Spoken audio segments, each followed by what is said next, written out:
நாம் காதலிக்கும் நபர் ஊனமுற்றவர் என்றும் தெரிந்து சமூகத்தால் அவர் சிறிது தாழ்த்தப்பட்ட ஜாதியினவர் என்றும் தெரிந்து இதையெல்லாம் மீறி திருமணம் செய்து கொண்டு 12 ஆண்டுகள் கழித்து காதல் ஏன் மறைந்தது, எங்கே மறைந்தது, எப்படி மறைந்தது தேடுவோம். அவருடைய மனைவி வசந்தா அவர்களை நிகழ்ச்சிக்குள் அழைக்கின்றேன். உட்காருங்க.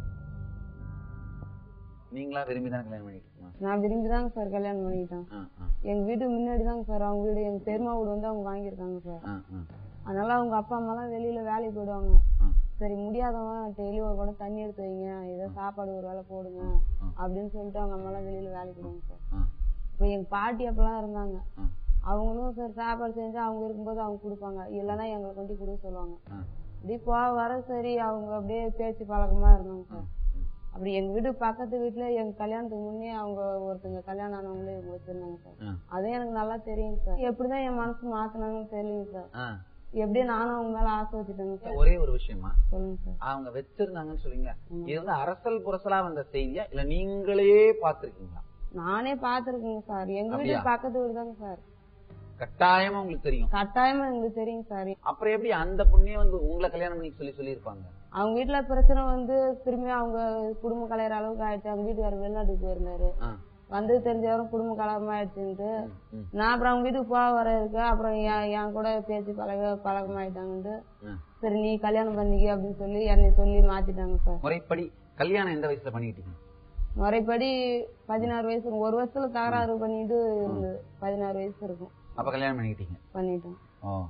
இப்ப வந்து ரொம்ப குடிச்சிட்டு இப்ப எங்க அம்மா வந்து நாங்க சின்ன பிள்ளையா இருக்கும்போதே எங்க அப்பா இறந்துட்டாரு. எங்களை தூக்கிட்டு அவங்க அம்மா வீட்டோடய வந்துட்டாங்க. அவங்க அம்மாவோடய வந்து இருந்தோம். எங்களெல்லாம் நல்லபடியாதாங்க சாமி வளர்த்தாங்க. இப்ப நான் இவங்க கூட போனதுக்கு அப்புறம் அவங்க முகத்துல எப்படி மூச்சிட்டு இந்த வீதியில இருக்கிறதுன்னு சொல்லி பதில் வீட்டுக்கு குடி போனாங்க சாமி. வேற வாடகைக்கு குடி போனாங்க. அந்த இடத்துல போய் நல்லாதான் இருந்தாங்க ஒரு வருஷமா. அவங்க வந்து ஒருத்தவங்க வந்து அவங்க மனசை மாத்தி அவ்வளவு நாளும் நல்லபடியா இருந்துட்டு அந்த ஒரு இடத்துல அந்த மனசை மாத்தி அவங்க கொஞ்சம் தப்பான வழிக்கு நடந்துட்டாங்க. நான் தான் அறியாப்புல தெரியாத வயசுல தப்பு பண்ணிட்டேன்.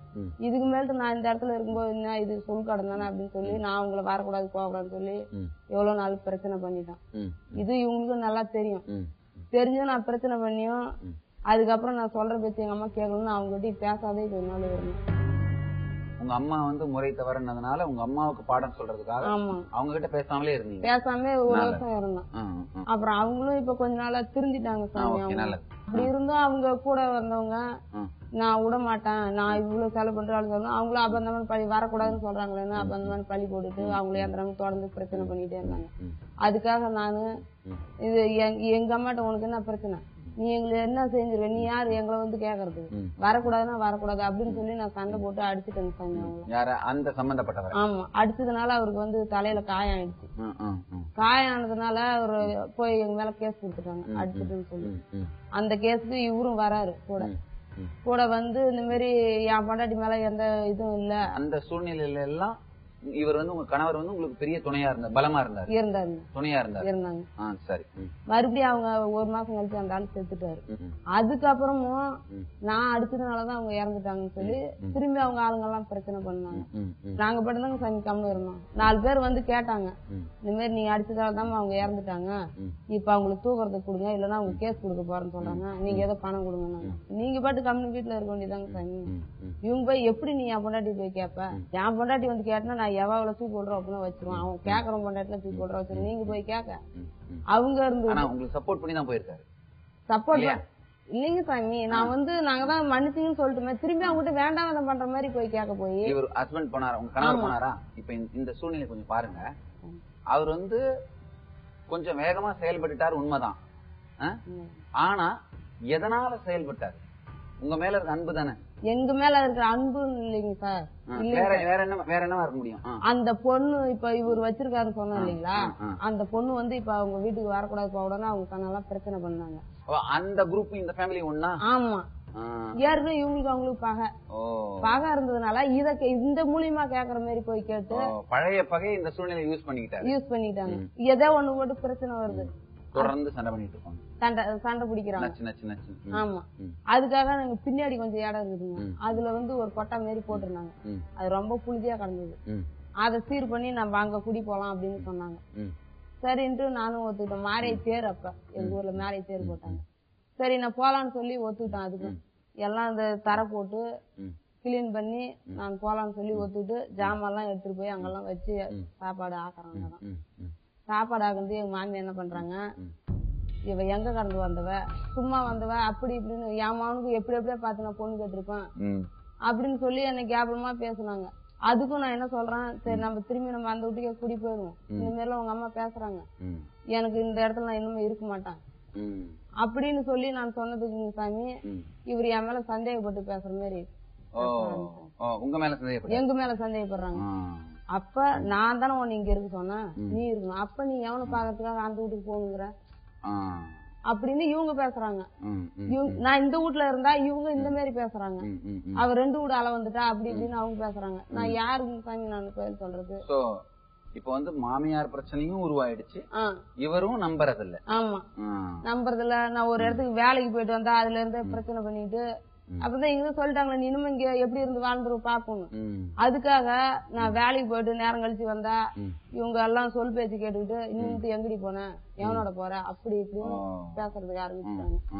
நான் பொழுதுறீங்க சாமி, நான் ஜல்லி போடுற வேலைக்கு போனா கூட 10 பேர்த்த நான் வேலைக்கு போறேன்னு வச்சுங்க, 10 பேர் வரக்கூடாங்க நான் வருவேன்.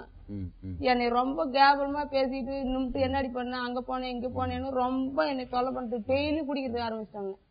இந்த மாதிரி குடிச்சா ஒரு 2 பிள்ளைங்களும் வச்சுட்டு நம்ம எப்படி பொழைக்கிறது, வேணும்னு 10 ரூபா நீ கொடுக்க மாட்டேற, நான் சம்பாதிக்கிறது இந்த மாதிரி வைக்க மாட்டேறிய, எப்படி 2 பிள்ளைகளை வச்சுட்டு நம்ம பொழைக்கிறது அப்படின்னு சொல்லி கேட்டா இதுக்கெல்லாம் வாய் அப்படி பண்ணாலா எப்படி பண்ணாலா இதேதான் யூஸ் பண்ணி பேசிட்டே இருக்கிறாங்க. எந்த நேரம் நம்ம யார்கிட்ட போய் நம்ம சொல்றது, நாமளா செஞ்சுக்கிடுது அப்படின்னு சொல்லி நான் ஒரு தடவை மருந்து குடிச்சிட்டோம்.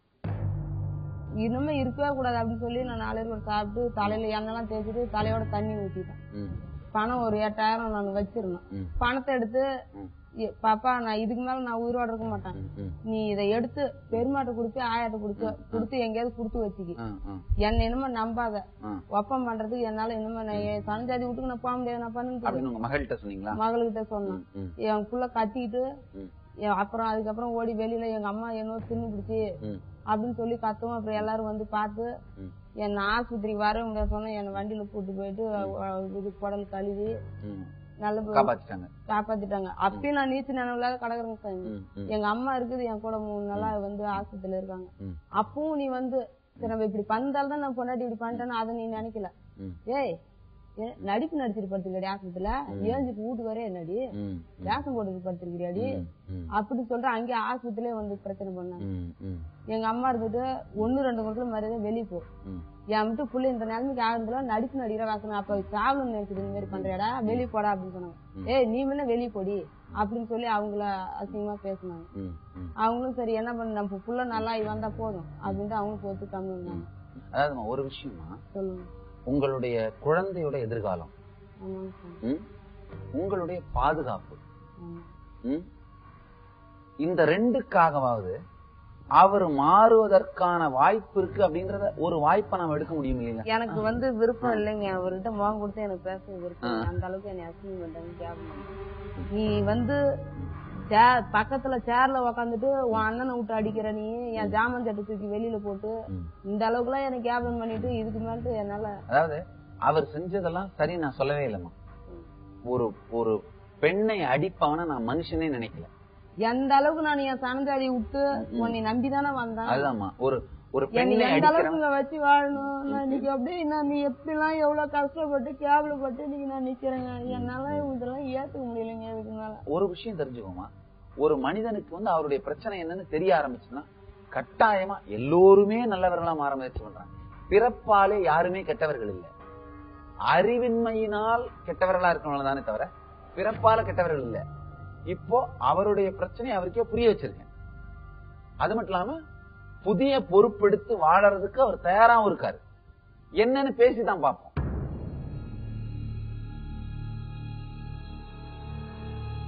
பேசித்தான் பார்ப்போம். நாம வசந்தா அவர்களுடைய சொன்ன செய்திகள், அவர்களுடைய வாழ்க்கையை பற்றிய நிகழ்வுகள் இதெல்லாம் கேட்டோம். இன்னொரு முக்கியமான விஷயம் நாம் தெரிஞ்சுக்க வேண்டியது, சில மனிதர்கள் தொடர்ந்து தன்னுடைய வாழ்க்கையில் துக்கம் வந்து கொண்டே இருக்கிறது என்று நம்ப துவங்கிவிட்டு மீண்டும் மீண்டும் மீண்டும் துக்கமேதான் வரப்போகிறது என்றும் தெளிவாக உறுதியாக நினைக்க துவங்கி விடுகிறார்கள். இந்த பிரச்சனை தான் வசந்தா அவர்களுடைய முக்கியமான பிரச்சனை. சமூகம் இது போன்ற பிரச்சனைகளை கொடுப்பது தர்மமா, அல்லது சமூகம் கொடுக்கிறது என்பதற்காக அதை நாம் உள்வாங்கிக் கொண்டு ரீப்ளே பண்ணி பண்ணி அதை அதிகமாக்கிக் கொண்டே செல்வது தர்மமா? இதில் எது அதர்மம், எது நித்திய தர்மம்?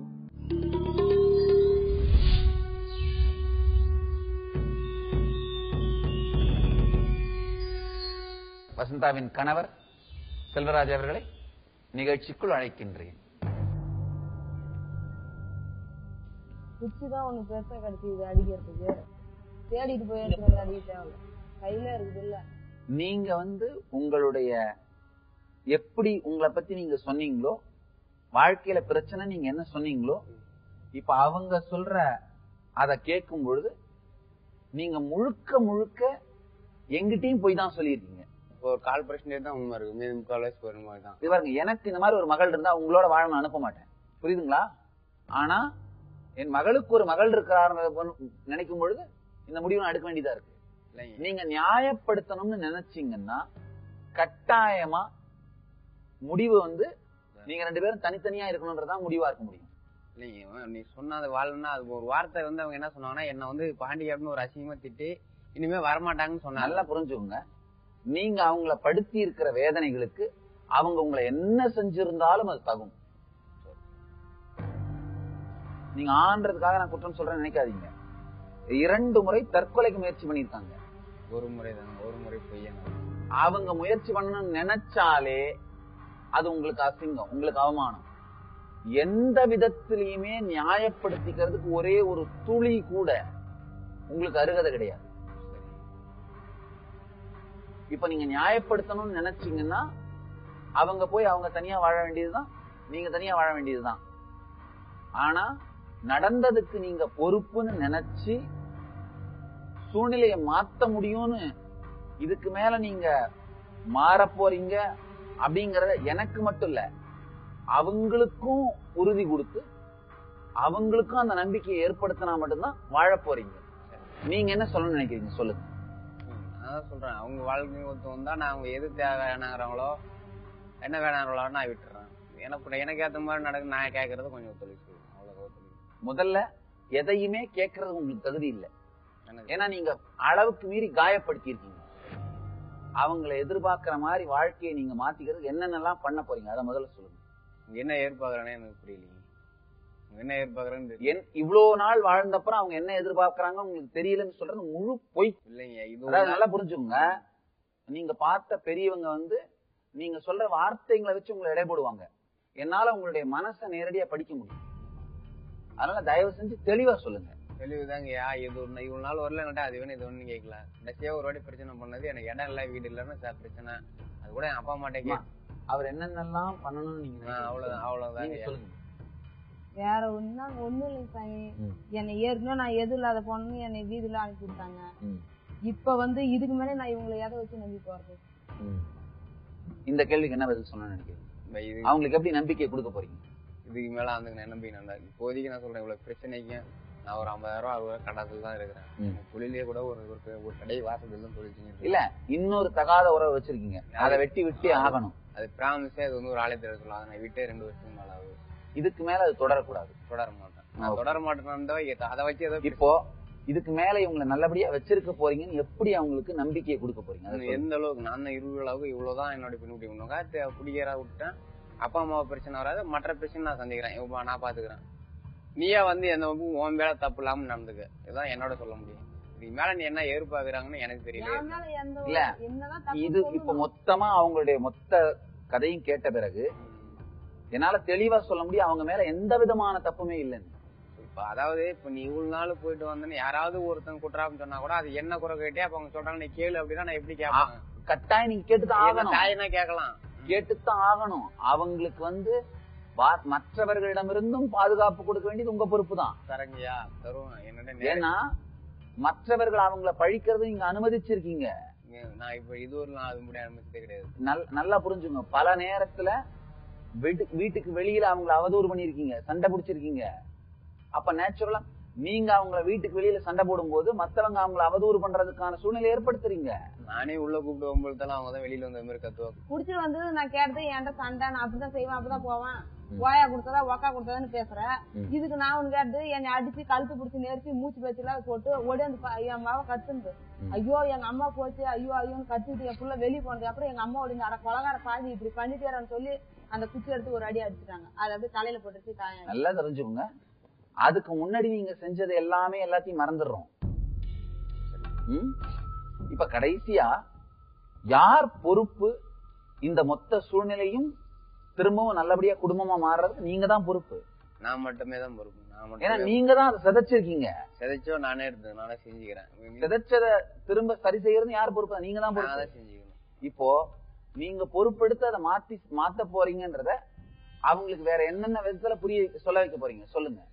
அவங்கள கன்வின்ஸ் பண்றது இப்ப உங்க பொறுப்பு தான். அவங்கள கன்வின்ஸ் பண்ணுங்க. எல்லா விதத்தையும் நான் சொல்லிடுறேன், அவங்கள்ட்ட சொல்லிட்டேன். இப்ப இவங்களை புரிஞ்சு நடந்துகிட்ட ரைட்டு. இவங்க வேற என்ன எதிர்பார்க்கறாங்கன்னு நமக்கு தெரியல. இல்ல அவங்க என்ன எதிர்பார்க்கறாங்கன்னு இத்தனை வருஷம் வாழ்ந்தப்பறம் உங்களுக்கு தெரிஞ்சிருக்கணும். 14 வருஷம் அதுதான் தெரியல. அப்புறம் வேற என்ன வேணுங்கிற அம்மா கூட்டு பேசணும்னு நினைக்கிறீங்களா? அவங்களையும் கூட்டு ஒரு வார்த்தை விசாரிக்கணும். நான் என்ன பண்றேன், முதல்ல உங்களுடைய 2 குழந்தைங்களையும் கூப்பிட்டு பேசுவோம். அதுக்கப்புறம் உங்களுடைய தாயாரோட பேசுவோம். குழந்தைங்களை கூப்பிடுவோம்.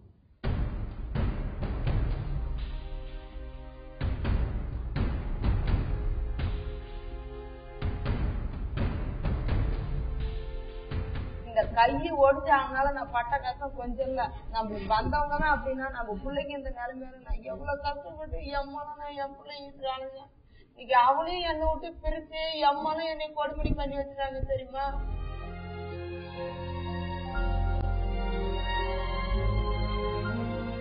எப்படி இருந்தா என்கிட்ட இருக்கும்போது இன்னைக்கு எப்படி இருக்கான் பாருங்க.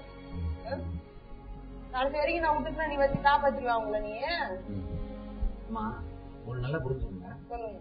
அவராலையும் அந்த பையனை காப்பாத்திர முடியாது, உங்களாலையும் தனியா இந்த பொண்ணை காப்பாத்திர முடியாது. கண்டிப்பா நான் காப்பாத்துவேங்க. இல்லைங்கம்மா, எனக்கு அந்த திறமை இருக்கு, நான் காப்பாத்துவேன். ஒரு குழந்தை வளர்றதுக்கு பணம் மட்டும் தேவையில்லைம்மா, 2 பேருடைய பங்களிப்பும் இருக்கு அப்படின்னு 2 பேரும் நினைக்கணுங்க.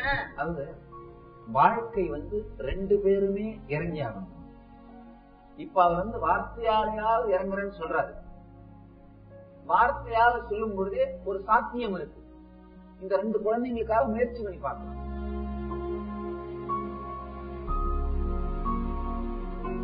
இப்போ 2 பேருடைய தரப்பு நியாயங்களையும் வாதங்களையும் பிரதிவாதங்களையும் கேட்டோம்.